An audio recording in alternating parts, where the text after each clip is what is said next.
हमसे कोई powerful position में है, हो सकता है फादर हो, घर उन्हीं के नाम पे है, अब रहना उन्हीं के घर में है, अब क्या करें। और वो हो सकता है अपनी पावर को मिसयूज कर रहे हैं, हमें कुछ भी बोल रहे हैं, फिजिकली हमारा टॉर्चर नहीं कर रहे बट मेंटली हमारा टॉर्चर कर रहे हैं सुबह से रात तक। अब क्या करें। या किसी कंपनी में आप काम करते हो, वहां पे जो बॉस है वो अनड्यू एडवांटेज ले रहा है अपनी पोजीशन का, वो आपको अननेसेसरी आपका मेंटल टॉर्चर करते चले जा रहे हैं, अब क्या करें। तो एक एंगल तो ये है इसको देखने का, इस सिचुएशन को, कि हमें फर्क नहीं पड़ना चाहिए, बट फर्क पड़ता है ना। इस सिचुएशन को आप क्या बोल सकते हो, एक टॉक्सिक रिलेशनशिप है। That other person could be even your husband और वाइफ, राइट। वो कोई भी हो सकता है वो इंसान। एक सिचुएशन है जहां पे हमारा कोई कंट्रोल नहीं है, क्योंकि हमारे हाथ में पावर नहीं है, सामने वाले के हाथ में पावर है और वो अपनी उस पावर को मिसयूज कर रहा है, क्योंकि power tends to corrupt. Power जिन लोगों के हाथ में आती है, ज्यादातर लोग 90% लोग उसको मिसयूज ही करते हैं।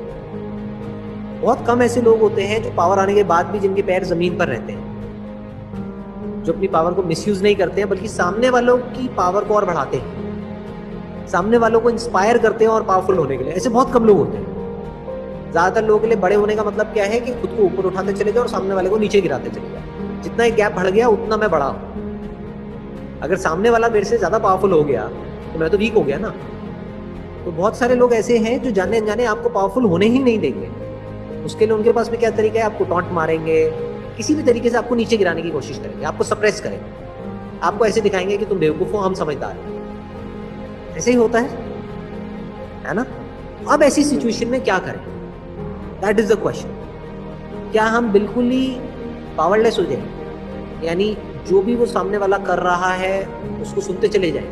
वो क्या है, वो एक तरीके की टॉक्सिक रिलेशनशिप। कोई हस्बैंड है अपनी वाइफ को डोमिनेट कर रहा है, आज सिर्फ बोल रहा है, चीख रहा है, चिल्ला रहा है, कल मारने पीटने लग जाएगा, तो उसकी तो हैबिट ही बन जाएगी।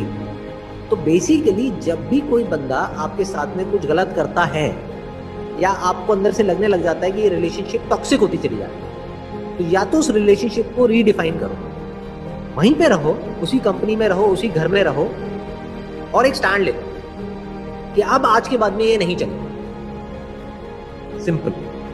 There are situations where you have to fight for your right. आप अपने हक के लिए लड़ रहे हो। आपका हक क्या है? आपकी सेल्फ रिस्पेक्ट। अपनी सेल्फ रिस्पेक्ट के लिए लड़ रहे हो तो लड़ना ही पड़ेगा ना। अब लड़ करके दो चीजें होंगी, या तो वो पावर गेम बराबर का होगा, जब हम अंदर से अपनी पूरी पावर के साथ में सामने वाले को बोलते हैं कि आज के बाद में दोबारा से नहीं होना चाहिए, या तो वो होना बंद हो जाता है।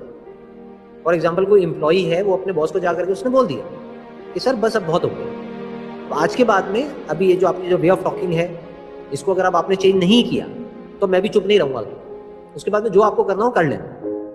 तो या तो वो बंदा सोचेगा, अगर आप उस कंपनी के लिए काम के होगे तो सोचेगा कि यार मैं अपने वे ऑफ टॉकिंग को चेंज कर लेता हूँ, क्योंकि इसके जाने में मेरा नुकसान है, इसके रहने में मेरा फायदा है, चलो कोई बात नहीं। बट अगर उसको ये लगता है कि आप चले भी जाओ तो कोई फर्क नहीं पड़ता, तो फिर तो ऐसी कंपनी में आपको वैसे भी नहीं होना चाहिए। समझ गए? बिल्कुल। जिस कंपनी के लिए आपकी कोई इंपॉर्टेंस ही नहीं है, वहां पर आप रहोगे तब तो वहां पर सुबह से रात तक आपका टॉर्चर ही होना है, और क्या होना है। तो उस कंपनी से निकलो, किसी ऐसी कंपनी में जाओ जहां पर आपकी इंपॉर्टेंस हो। अगर कोई ऐसी रिलेशनशिप है जहां पे आपकी कोई इंपॉर्टेंस नहीं है, आपकी कोई रिस्पेक्ट नहीं है, तो उस रिलेशनशिप से निकलो, या तो वहां पे अपनी रिस्पेक्ट को अर्न करो। वो अर्न करने के लिए लड़ना पड़ेगा तो लड़ो, उससे भी सोल्यूशन नहीं निकल रहा तो छोड़ दो ना उसको। तो बैठे रहना है और जलते रहना है और रोते रहना है, ये थोड़ी है लाइफ। टॉक्सिक रिलेशनशिप का मतलब ऐसा है, जहर को पीना। तो रोज रोज जहर को क्यों पीना, एक ही बार पियो ना। तो समझ गए? वो रिलेशनशिप आपको कुछ दे भी रही है, आपसे कुछ ले भी रही है, हर रिलेशनशिप ऐसी ही होती है। तो जब तक ये इक्वेशन 50-50 है तो बहुत ही बढ़िया है। जितना आपको उस रिलेशनशिप से मिल रहा है उतना ही आप दे रहे हो, बहुत बढ़िया है, बहुत अच्छी रिलेशनशिप है। बट कोई ऐसी रिलेशनशिप है जो आपसे ले तो रही है 90%, आपको दे रही है सिर्फ 10%।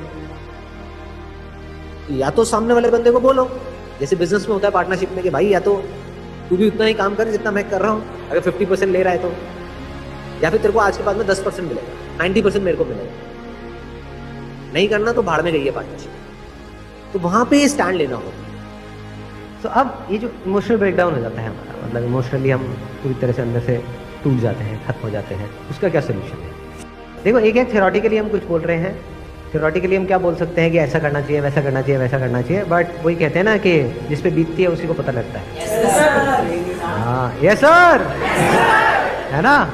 हाँ, क्योंकि दिमाग काम करना बंद कर देता है उस टाइम पे बातें समझ नहीं आ रही होती, क्योंकि अंदर तक बंदा पूरी तरह से हिल जाता है, बुरा हाल होता है। बिल्कुल ऐसा है जैसे जिसको हम ब्रेकअप बोलते हैं, वो पता है कैसा है? बिल्कुल ऐसा है जैसे आपका कोई बॉडी का पार्ट है, या मान लो नाखून है, उसको कोई प्लास से पकड़े और पकड़ करके खींच दे, तो फिजिकली कितना दर्द होगा? सोचने में ही दर्द हो रहा है, तो सोचो अगर एक्चुअल में कोई कर दे तो फिजिकली कितना दर्द होगा? बहुत दर्द होगा। ऐसे ही इमोशनली अगर किसी के साथ में बहुत ज़्यादा अटैच्ड हो जाते हैं और आपका टाइम बहुत अच्छा चल रहा होता है, and you feel as if कि भाई अब तो हम कभी अलग हो ही नहीं सकते, और उससे अलग हो जाओ, उतना ही दर्द होता है, अंदर तक हालत खराब हो जाती है, कुछ भी समझ नहीं आ रहा होता है कि क्या करें, दिमाग काम करना बंद कर देता है, क्योंकि वो पेन हमारे ऊपर बहुत ज़्यादा हावी हो जाता है। तो अब ऐसी सिचुएशन में क्या करना चाहिए? इसका मैं एक्चुअल में आपको बता देता हूँ सोल्यूशन क्या है। एक है थ्योरेटिकल सोल्यूशन, वो क्या है कि हम अपने आप को मजबूत बनाएं, एक्सेप्टेंस, हम एक्सेप्ट कर लें। ये सब एक्चुअल में सोल्यूशन नहीं है। एक्चुअल में पता है इसका क्या सोल्यूशन है? जब ऐसा कुछ हो रहा हो, जैसे फॉर एग्जांपल मैं आपको अगर अपना एग्जांपल बताऊं क्या होता है, जैसे फॉर एग्जांपल मेरे दांत में मेरे को कोई ट्रीटमेंट कराना है, तो मैं अपने उसको डेंटिस्ट को बोलता हूं कि जो पेन किलर है वो मत लगाओ, I want to observe the pain. तो मैं अपनी चॉइस से उस पेन को एक्सपीरियंस कर रहा हूं, ये देखने के लिए कि मेरी अपनी कैपेबिलिटी क्या है, कितना दर्द मैं सह सकता हूं। तो don't run away from it.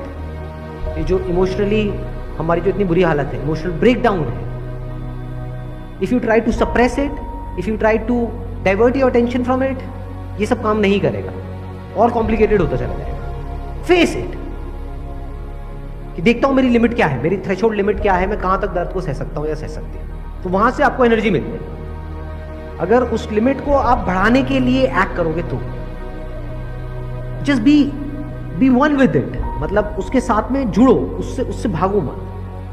मतलब you are feeling bad, just be one with it, मतलब अपने आप को अंदर से बोलो आराम से अकेले में बैठ करके, देखती हूं मेरे को कितना बुरा लग सकता है, I am not afraid, let me see कि मेरी लिमिट क्या है, मैं कहां तक सह सकती हूँ, देखती हूँ कि मैं मरती हूँ या नहीं मरती बिकॉज ऑफ दिस पेन, देखती हूँ ये पेन मेरा क्या करता है, देखती हूँ क्या थॉट्स आ सकते हैं मेरे माइंड में, किस लेवल का। रोको मत थॉट्स को, डोंट से कि नहीं मेरे को उसके बारे में नहीं सोचना है, देखती हूँ क्या हो सकता है, देखती हूँ इसकी अपर लिमिट क्या है, मैक्सिमम कहां तक जाए। तो once you start pushing your limits, अब आप देखते हो तो कोई बड़ी बात नहीं है, आपको ये रियलाइज हो जाए अंदर से कि ये सब जो साइकोलॉजिकल लेवल पे जो होता है ना, एक है फिजिकल पेन जिसकी मैंने बात करी वो नाखून वाले की, उसमें तो एक्चुअल में दर्द होता है। ये जो साइकोलॉजिकल पेन है, this is subjective, this is not objective. दोनों में फर्क है। मतलब ऑब्जेक्टिव क्या है कि अगर नाखून किसी का भी उखड़ेगा तो उसको सबको दर्द होगा, कोई भी ऐसा नहीं है जिसको दर्द नहीं हो, बट ये जो साइकोलॉजिकल पेन होता है, दिस इज सब्जेक्टिव। यानी ये डिपेंड करता है आपके ऊपर कि आप उसको किस तरह से देख रहे हो।